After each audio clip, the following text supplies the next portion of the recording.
On passe au numéro 2, tes concurrents forts faibles. Alors si tu sais pas ce que c'est, je te rassure tout de suite, c'est normal, c'est un concept que j'ai inventé. Donc c'est des concurrents qui sont forts parce qu'ils ont une bonne audience, qu'ils ont des personnes qui réagissent à leurs posts et parce qu'ils publient régulièrement sur LinkedIn. Mais c'est des concurrents qui sont faibles parce qu'ils auront un moins bon personal branding et un moins bon marketing que toi. Pourquoi j'ai dit auront? Bah c'est simple, c'est parce que si aujourd'hui tu as un personal branding ou une offre qui n'est pas suffisamment irrésistible, tu n'auras que des concurrents forts. Et donc tu n'auras pas de concurrents forts faibles. Donc la stratégie pour transformer des concurrents forts en concurrent fort faible, eh bien, c'est de transformer ton offre en une offre irrésistible et en améliorant ton personal branding pour que tu deviennes unique. Si tu regardes cette vidéo et que tu veux qu'on travaille ça ensemble, bah, n'hésite pas à prendre rendez-vous directement en bas de la vidéo. Alors, la meilleure méthode pour trouver tes clients forts faibles, c'est tout simplement d'aller dans la barre de recherche LinkedIn et de taper les mots-clés que pourraient taper tes concurrents forts faibles dans leur post ou dans leur titre. Admettons par exemple, bah, moi je vais mettre LinkedIn, je vais ensuite filtrer par personne, et ensuite je vais pouvoir trouver plein de concurrents à moi. Cliquons au hasard par exemple sur expert certifié LinkedIn.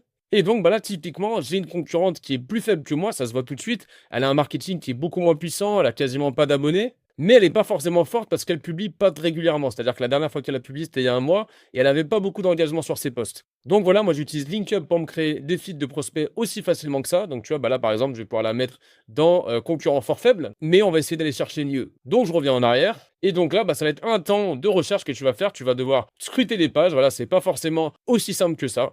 Et ici, par exemple, je tombe sur une publication de Maud Alavès, je bâtis la e-réputation des CEO, etc. Donc, c'était dans mes recommandations de ma barre de recherche. Donc, elle forme aux réseaux sociaux, mais ce qui est intéressant, c'est qu'elle ne parle pas uniquement de LinkedIn.